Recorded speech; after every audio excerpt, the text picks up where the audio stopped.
नमस्ते साथियों। स्वागत है आपका इतिहास की क्लास में। और देखिए, अभी जो नए बच्चे आ रहे हैं जिनकी रिपोर्टिंग हो रही है बीएड वालों की, बीएसटीसी वालों की, उन्हीं के आधार पर एक टॉपिक आज अपन बीएड का पढ़ेंगे, यानी BEd second and BSTC second, यानी बीएसटीसी सेकंड ईयर का एंड बीएड सेकंड ईयर का। देखिए, वैसे तो अगर अपन देखें तो बीएड में जो सब्जेक्ट लगते हैं वो आप सबको पता है, कैरिकुलम है, लर्निंग है, अंडरस्टैंडिंग है, जेंडर वाले हैं, एक ईवीएस है। यानी आपके अब की बार देखिए, यानी 2020 और 2020 में मैं भादरा के श्याम कॉलेज से हूँ। तो भादरा श्याम कॉलेज का ले लो, चाहे आप कोई से भी बीएड कॉलेज का ले लो, अब की बार सबसे ज्यादा बच्चे फेल हुए हैं बीएड में। और वो कौन से सब्जेक्ट में? ईवीएस में। यानी आज हमारा चैप्टर रहेगा ईवीएस रहेगा, इन्वायरमेंट से संबंधित वाला हमारी क्लास रहेगी ईवीएस की। यानी जो इन्वायरमेंट स्टडी आती है, इन्वायरमेंट पर्यावरण धन जिसे आप बोलते हैं, जो कि 5वीं 6ठी क्लास में जो सब्जेक्ट लगता है वो इन्वायरमेंट वाला। तो उसमें सबसे ज्यादा बच्चे फेल हुए हैं, आप खुद जानते हो मेरे से अच्छी तरह, क्योंकि लगभग बच्चों के नंबर किसी के 3, किसी के 4, किसी के 5, किसी के 7, 17-18 नंबर औसतन आए। और ईवीएस में जो बालक फेल होता है, मीन्स ये नहीं कि उसे आता नहीं, ईवीएस आता है लेकिन उसने पढ़ाई नहीं करी, वो पढ़ा नहीं, उसने उसे सीरियसली नहीं लिया उस पेपर को। सीरियसली नहीं लेने की वजह से उसका एक साल खराब हो गया। बीएड में एक कहावत प्रसिद्ध है कि कोई बच्चा फेल नहीं होता, लेकिन इस बार का जो अगर अपन रिजल्ट देखें तो सबसे ज्यादा बच्चे ईवीएस में फेल हुए हैं, दूसरे नंबर कंप्यूटर में। यानी ईवीएस में और कंप्यूटर में सबसे ज्यादा जो बच्चे हैं वो फेल हुए हैं। तो आज हम जिसके बारे में पढ़ेंगे पर्यावरण से संबंधित जो हमारा चैप्टर है बीएड के अंदर, उसमें और बीएसटीसी में चैप्टर लगता है संविधान का कुछ पोर्शन आता है, संविधान का कुछ भाग आता है। इसमें अपना जो सब्जेक्ट है इसमें संविधान का, भारतीय संविधान के बारे में एक चैप्टर है जिसमें भारतीय संविधान आता है, भारतीय संविधान की विशेषताएं आती है, भारतीय संविधान की विशेषताएं, उसके बाद मूल कर्तव्य, नीति निर्देशक तत्व, उसके बाद थोड़ा सा राष्ट्रपति का, आरटी की धारा। ये कुछ चैप्टर यूनिक है जो कि बीएसटीसी में भी लगते हैं और बीएड में भी लगते हैं। तो इन्हीं को आज अपन पढ़ेंगे। तो सबसे पहले देखिए, अपने को पढ़ना है भारतीय संविधान। तो देखिए, मैं आपको एज ए बीएड के तौर पे नहीं पढ़ाऊंगा, यानी बीएड के तौर पे पढ़ाऊंगा तो मैं सीधा सिंपल सी बातें करूंगा। आप एक बुक लेके आऊंगा और एक बुक रख के सामने, और आपको मैं बोल दूंगा भी ये आपका ये चैप्टर लगता है, ये है, ये पढ़ के जैसे कॉलेज में स्कूल में पढ़ाया जाता है वैसे मैं आपको पढ़ा दूंगा, कोई दिक्कत नहीं है। बुक है मेरे पास, बुक में मैं पढ़ूंगा और आप सुनोगे। लेकिन उससे फिर कोई ज्यादा मजे वाली बात नहीं होती, इसमें फिर क्लियरिटी नहीं आती और एक गुणवत्ता पर भी ठेस पहुंचती है। अपने को गुणवत्ता के साथ समझौता करना पड़ता है अपने को इस प्रकार से, लेकिन उस प्रकार से श्याम कॉलेज में गुणवत्ता के साथ कोई समझौता नहीं है। मैं आपको संविधान एज ए पॉलिटिकल के रूप में करवा दूंगा, ठीक है। यानी जिस प्रकार से पॉलिटिकल, जैसे देखो अपने को संविधान, भारतीय संविधान व इसकी विशेषताओं के बारे में जानना है, ठीक है। ये बीए थर्ड ईयर में भी है, बीए थर्ड ईयर सिंपल जो बीए थर्ड ईयर उसमें भी लगता है प्रश्न, भारतीय संविधान की प्रमुख विशेषता बताइए, इस प्रकार से आता है। तो अपन देखिए, अपने पास बहुत सारा टाइम है, नेट भी बहुत मिलता है अपने को, तो अपन क्यों ना इसके बारे में पूरा विस्तृत रूप से जाने। जब इसके बारे में विस्तृत रूप से जानेंगे तो सबसे पहले देखिए, सबसे पहले अपन आपके सामने मैं कुछ चीज लिख रहा हूँ। जैसे देखिए, एक शब्द आता है राजतंत्र, राजतंत्र यानी राजा का शासन, राजा का शासन यानी राजा का शासन, यानी पुराने जमाने के अंदर, ठीक है। पुराने जमाने के अंदर देखिए, भारत में अगर अपन इसके पीरियड से चले तो सिंधु घाटी सभ्यता, वैदिक काल, उत्तर वैदिक काल, उसके बाद जैन, बौद्ध, उसके बाद प्राचीन हिस्ट्री, मध्यकाल में आ जाओगे तो मध्यकाल में भारत में तुर्कों का शासन आ जाएगा भारत में। यानी भारत में पहले राजाओं का राज था, जो शक्तिशाली व्यक्ति होते थे वो जनता के ऊपर राज करते थे, इसलिए वो क्या कहलाए, राजा कहलाए। और राजा कौन बनता था? जो पावरफुल होता था वो राजा बनता था, जिसके पास सत्ता होती थी वो व्यक्ति अपनी सैनिक शक्तियों को बढ़ाता था और दूसरे क्षेत्रों को विजिट करता था, तो वो क्या बन जाता था, राजा बन जाता था। तो पुराने जमाने में भारत में किसका राज था, राजाओं का राज था। उसके बाद भारत में अनेकों प्रकार के बाह्य आक्रमण हुए और उन बाह्य आक्रमणों की वजह से भारत में बाह्य शक्तियों का कुछ समय तक आधिपत्य रहा। उसके बाद भारत में अगर अपन मिडियल इंडिया की बात करते हैं, मध्यकालीन भारत की, तो उस समय भारत में अगर देखा जाए तो तुर्कों का शासन हुआ सबसे पहले 12वीं शताब्दी में पृथ्वीराज चौहान के मध्य जब युद्ध हुआ तो किसका हुआ है, तुर्कों का शासन आ गया, जिसमें अपन गुलाम वंश है, खिलजी वंश है, तुगलक वंश है, सैयद वंश, समुद्री वंश। तत्पश्चात भारत में मुगल आते हैं। कौन आते हैं, मुगल आते हैं। मुगलों के पश्चात भारत में लगभग 200 वर्ष अंग्रेजों का शासन हुआ, 200 वर्षों तक। ठीक है, जब 200 वर्षों तक भारत में अंग्रेजों का शासन रहा, तब भारतीय जो चिंतक थे, भारतीय जो लोग थे, उन्होंने ऐसा एक निर्णय लिया कि क्यों न जब हम आजाद हो, जब अंग्रेज भारत छोड़कर जाए, तो हमें एक ऐसे शासन की परिपाटी हो हमारे पास जिसमें हमारा भविष्य तय हो और हमारी अपनी जो व्यवस्था है वो इस प्रकार से हो कि हमें अपना भविष्य तय करने में अपने खुद की बात सुननी पड़े, दूसरे की बात नहीं। यानी भारतीय संविधान बनाने के पीछे का जो औचित्य था वो ये था कि भविष्य में अगर हम कोई निर्णय ले तो हम अपने समय विवेक से ले, अपने मन से ले। पुराने जमाने में ऐसा नहीं होता था। पुराने जमाने में सपोज करिए कि जिस समय राजाओं का राज था, मुसलमानों का शासन था, तुर्कों का शासन था या बाह्य कोई भी शक्ति का शासन जब भारत में था, तो प्रोटोकॉल हमारे लागू नहीं होते थे। प्रोटोकॉल या मनमर्जी उनकी चलती थी। उन्होंने कह दिया अभी ये कार्य करना था, वो कार्य करना पड़ता था। उन्होंने अगर ये बोल दिया कि आपको ये इस प्रकार का अंदर ये देना पड़ेगा तो वो देना पड़ेगा। और इस व्यवस्था से दुखी होकर और प्राचीन इतिहास को जब लोगों ने पढ़ा तो उससे उन लोगों ने बहुत बड़ी सीख ली कि क्यों ना भारत में हमें एक ऐसी शासन व्यवस्था बनाए जिससे अगर फ्यूचर का हम कोई भी निर्णय ले तो उस समय विवेक से ले, हम अपने खुद के मन से ले, किसी बाह्य शक्ति का, किसी बाह्य मन का, किसी बाह्य व्यक्ति का उसमें आधिपत्य न हो।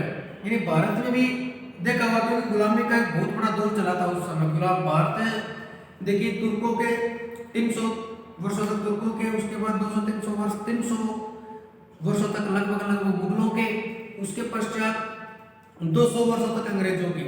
यानी गुलामी की बहुत बड़ी जंजीर भारतीयों ने देखी थी। तो तत्पश्चात उन्होंने सोचा कि हमें एक ऐसी व्यवस्था बनानी है जिससे क्या हो कि भारत में जो नियम बने वो सबके लिए समान बने। और उसी के आधार पर क्या बनाया गया, संविधान बनाया गया। भारत का क्या बनाया गया, संविधान बनाया गया, जिसके अंतर्गत क्या था, ये आपका टॉपिक है कि भारतीय संविधान की प्रमुख विशेषताएं। भारतीय संविधान की प्रमुख विशेषताएं अगर हम पढ़ते हैं तो इसमें बहुत सारी विशेषताएं हैं, क्योंकि भारतीय संविधान जब बनाया गया तो इसमें जो मूल हिस्सा है वो भारत स्वतंत्रता अधिनियम 1935 का हिस्सा है। भारत स्वतंत्रता अधिनियम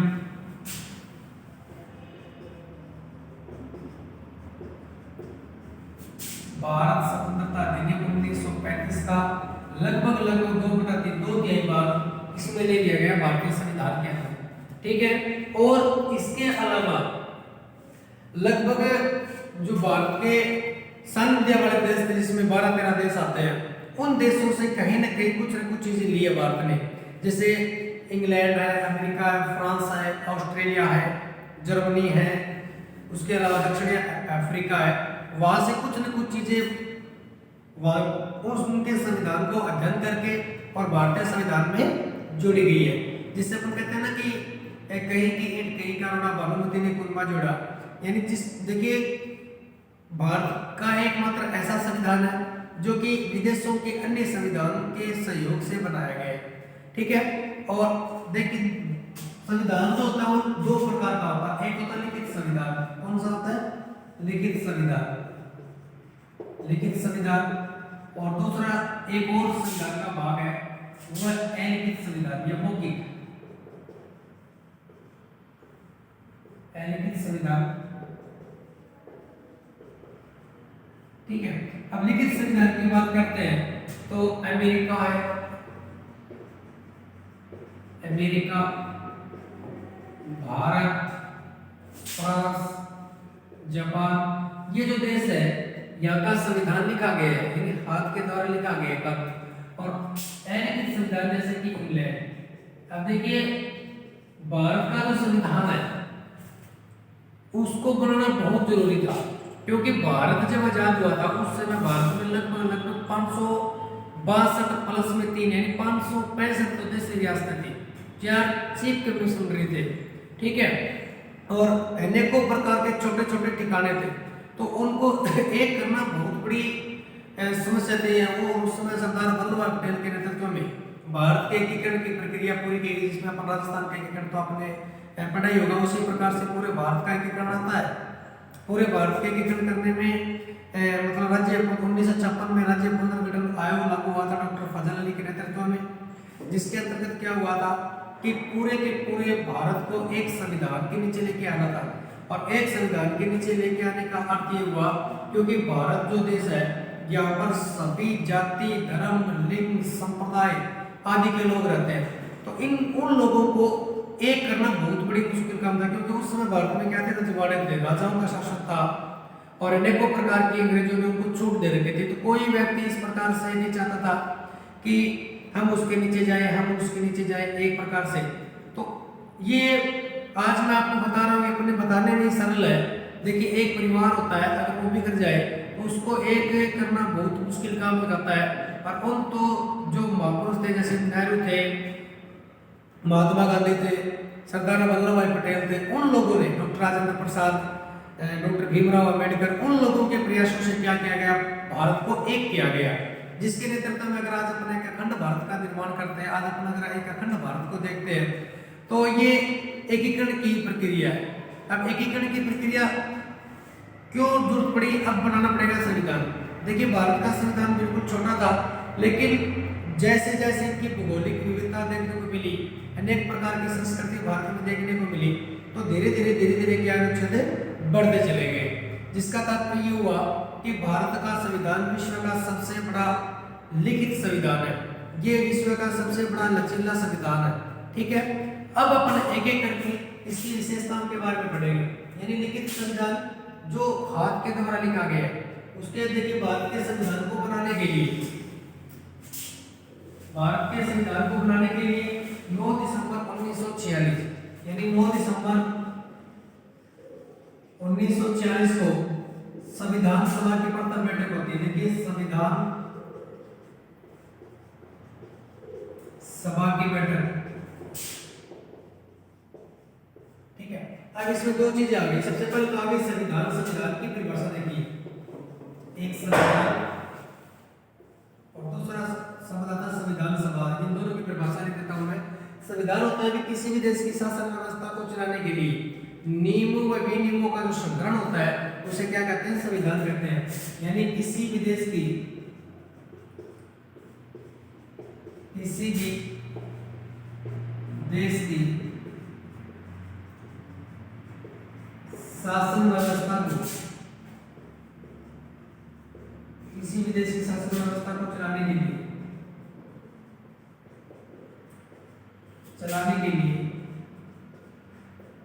किसी भी देश की शासन व्यवस्था को चलाने के लिए नियमों व विनियमों का एक संग्रहण होता है, विनियमों का, नियमों व विनियमों का संग्रहण होता है, इसे संविधान कहते हैं, ठीक है। इसके अलावा जो भारतीय संविधान या संविधान है, इसे देश की आधारभूत विधि कहा जाता है। यानी संविधान को क्या कहा जाता है, इसे या संविधान को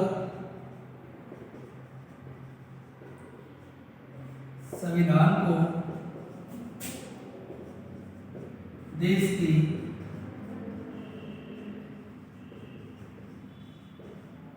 आधारभूत विधि कहा जाता है।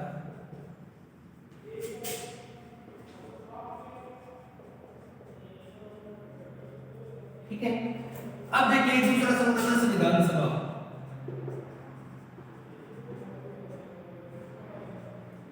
संविधान सभा ये चीज क्या है, देखिए संविधान अब जैसे एक पुस्तक है, कोई भी पुस्तक उसको बनाया तो महात्मा गांधी जो थे उन्होंने एक बात कही कि भारत का जो संविधान है ना वो भारतीय बनाएंगे, ऐसा नहीं है कि भी अंग्रेज भारत में आएंगे तो ये बना के चले जाएंगे। तो जिसके अंतर्गत क्या हुआ कि कुछ लोगों का एक संगठन बनाया गया और उस संगठन में देखिए कोई छोटी मोटी चीज तो बन नहीं रही थी, पूरे देश का संविधान बन रहा था। जब पूरे देश का संविधान बन रहा था तो उन लोगों ने सोचा कि अगर इस प्रकार से बुलाएंगे कि आज भारत का संविधान लिखा जा रहा है तो हर व्यक्ति की इच्छा होती है कि संविधान मैं बनाऊं, मेरी बात लिखी जाए, कोई कहेगा मेरी बात लिखी जाए, कोई कहेगा मेरी बात लिखी जाए। तो जिसके अंतर्गत क्या हुआ कि बहुत बड़ी समस्या आ गई उस समय, क्योंकि संविधान सभा का गठन करना था। संविधान सभा के देखिए मैं इसकी विभाजन लिख देता हूं फिर जल्दी समझ में आएगा। यानी संविधान सभा कहते हैं जनप्रतिनिधियों की वह सभा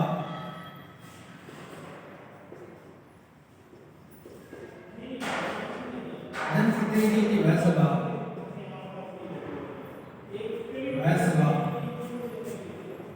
जिसने संविधान लिखने का कार्य पूर्ण किया, संविधान को लिखने का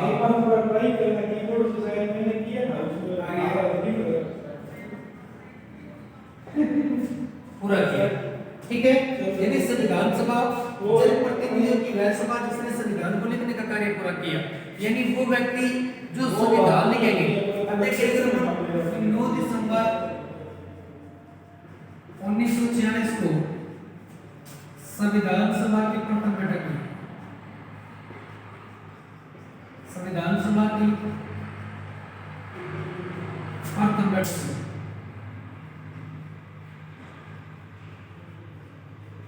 संविधान सभा की प्रथम बैठक हुई, यानी 9 दिसंबर 1946 को संविधान सभा की क्या होती है, प्रथम बैठक होती है। अब 9 दिसंबर 1946 को जब संविधान सभा की प्रथम बैठक हुई ना, तो उस बैठक में देखिए देश का संविधान बन रहा है और देश के संविधान बनेगा तो सभी व्यक्ति इच्छा जाहिर करेंगे कि मेरी भी बात लिखी जाए। कोई कलकत्ता से आएगा, अगर कोई कलकत्ता आएगा उन्होंने कहा मेरी बात लिखो, कोई राजस्थान से जाएगा, कोई कहीं से जाएगा, कोई कहीं से जाएगा। तो इस प्रकार से अगर देखा जाए तो 389 सदस्य शामिल हुए थे। कुल कितने सदस्य हैं? कुल सदस्य कितने? कुल सदस्य बराबर 389।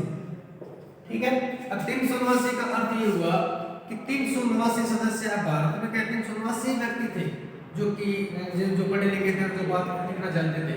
तो जिसके अंतर्गत क्या हुआ कि एक प्रस्ताव, एक मसौदा लाया गया जिसके अंतर्गत ये बात कही गई कि 10 लाख की जो पॉपुलेशन है, जहाँ की 10 लाख की जनता है, वहाँ 10 लाख की जनता ये तय करेगी कि हमारे यहाँ से एक व्यक्ति जाएगा चुनाव की प्रक्रिया के माध्यम। जैसे वर्तमान में अपन संसद में भेजते हैं ना एक व्यक्ति, जिसे बोलते हैं सांसद, मेंबर ऑफ पार्लियामेंट, जिसे इंग्लिश में MP कहा जाता है, तो वो 10 लाख की जनता का नेतृत्व करता है। तो उसी प्रकार 1946 के अंदर 1946 को पहली बार भारतीय संविधान सभा के लिए चुनाव करवाए गए और उन चुनाव में एक बात लाई गई कि 10 लाख की जनता तय करेगी, वो मतदान देगी, मत देगी अपना, वो कहेगी कि हमारी तरफ से ये व्यक्ति जाएगा।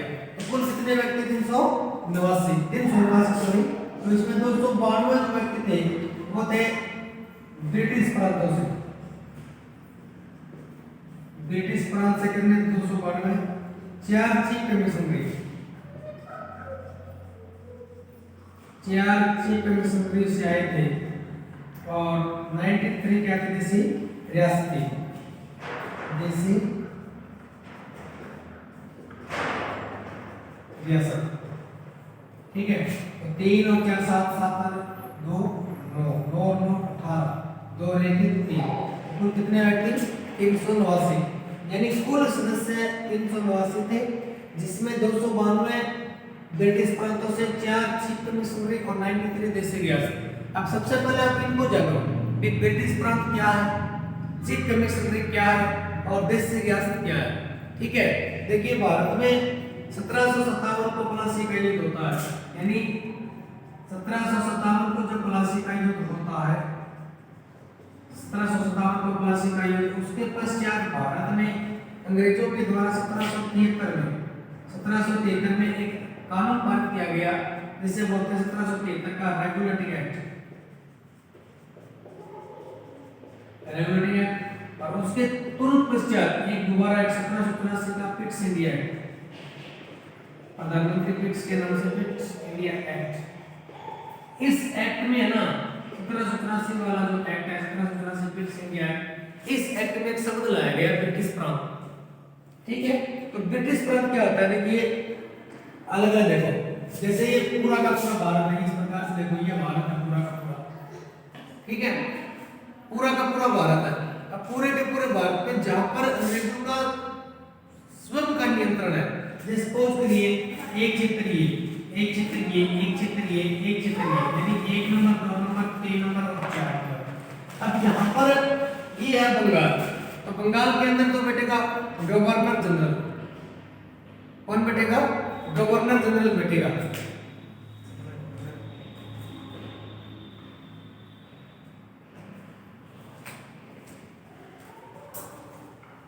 यानी 1 नंबर 2 नंबर 3 नंबर 4 नंबर।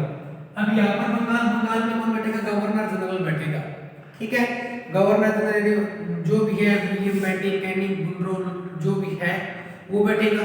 और बंगाल के पश्चात इनके जो व्यक्ति हैं, जो एजीजी हुआ करते थे, एजेंट टू गवर्नर जनरल, जो एजीजी जहां पर बैठेगा, जैसे यहाँ पर एजीजी आ गया, ठीक है, यहाँ पर एजीजी आ गया, ये तो ये जो 2 नंबर वाले 3 नंबर वाले 4 नंबर वाले एक ये क्या कहलाते हैं? ब्रिटिश प्रांत कहलाते हैं। क्या कहलाएंगे? ये ब्रिटिश प्रांत कहलाएंगे।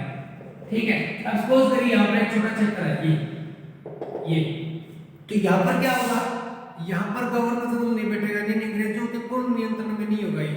जब ये पूर्ण नियंत्रण में नहीं होगा तो ये क्या कहलाएगा? देश रियासत कहलाएगी। यहाँ पर वो क्या होता था कि जो वहाँ के जागीरदार हुआ करते थे, जमींदार हुआ करते थे, उनसे क्या करते थे, वो एक प्रकार से अपना जो करते वो वसूल लेते थे शुरू में, और फिर वो गाँव तथा वो जो रियासत होती थी वो राजा को लेके आ जाते थे। उनका पूर्ण क्योंकि यातायात की सुविधा या गर्मी या अनेकों ऐसी दिक्कतें हुआ करती थी जो अंग्रेजों के अनुकूल नहीं थी, जिसके कारण क्या हुआ कि इनको क्या कर दिया गया? देश रियासतों का दर्जा दिया गया। और चीफ कमिश्नरी अंग्रेजों के मूल स्थान हुआ करते थे जहां पर ये केंद्र को चलाते थे। तो उस समय 4 चीफ कमिश्नरी थी। भारत में कितने चीफ कमिश्नरी है? 4। तो पहले चीफ कमिश्नरी हुआ करते थे नंबर 1 नंबर पे थी अजमेर, 2 नंबर पे थी बलूचिस्तान,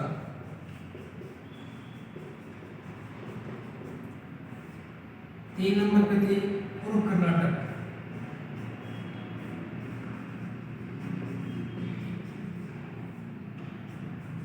4 दिल्ली।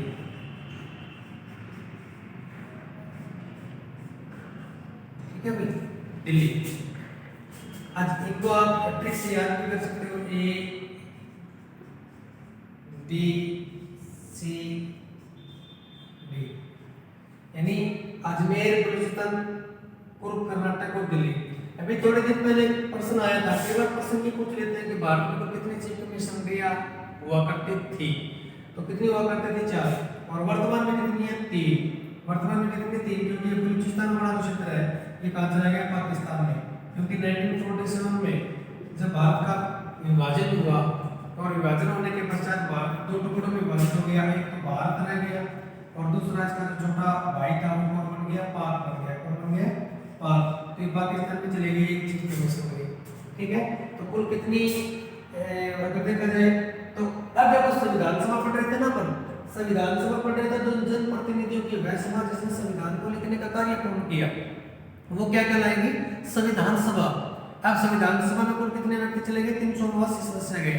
और 389 का राजस्थान से 14 व्यक्ति गए थे। राजस्थान से कुल कितने व्यक्ति गए थे? राजस्थान से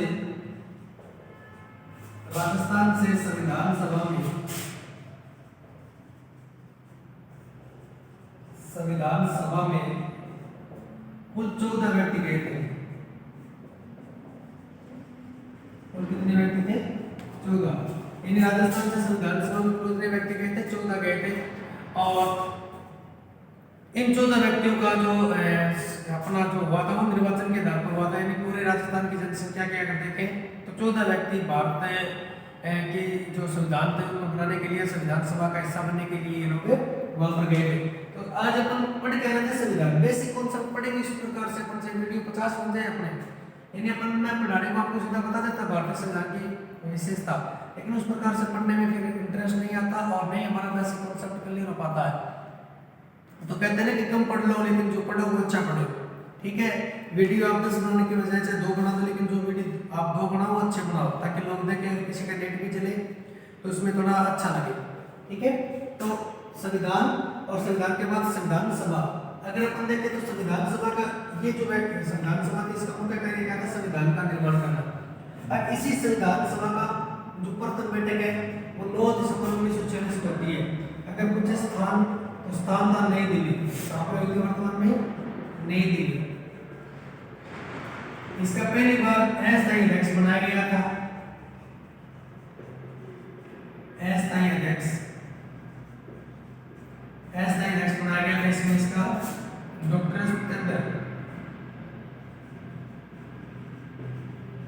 सत्येंद्र प्रसाद सिन्हा, ठीक है। लेकिन बाद में इसका स्थायी अध्यक्ष कब, यानी 11 दिसंबर 1946 को दूसरी बैठक होती है।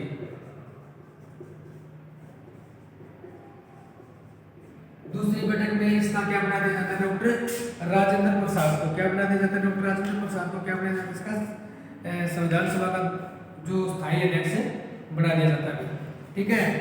आगे बात सुनो ना, इसमें डॉक्टर सचिदानंद सिन्हा आएगा, डॉक्टर सचिदानंद सिन्हा।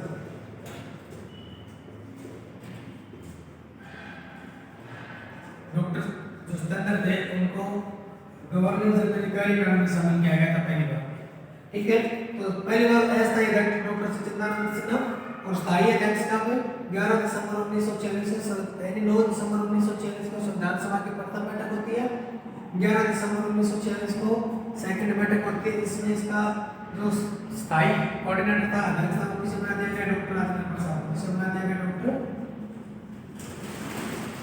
राजेंद्र प्रसाद को, ठीक है। डॉक्टर राजेंद्र प्रसाद को क्या बना दिया गया? स्थायी अध्यक्ष बना दिया गया।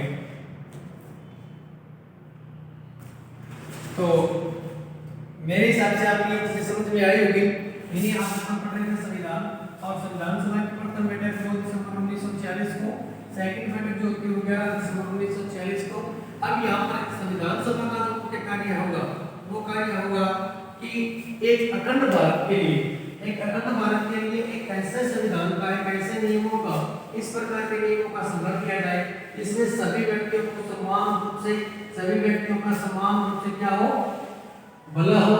कोई व्यक्ति अपने अधिकारों से वंचित न रहे, सबके लिए समान रूप से कानून व्यवस्था हो, सबके लिए बराबर रोजगार हो और कानून की नजर से, देश की नजर से, राज्य की दृष्टि से सभी व्यक्ति समान हो, जिसमें जाति, धर्म, लिंग, समुदाय, गोरा काला जो भी है उसके आधार पर किसी भी प्रकार का भेदभाव न हो। तो बाकी पढ़ेंगे अपन नेक्स्ट क्लास के अंदर। आज के लिए इतना ही, धन्यवाद।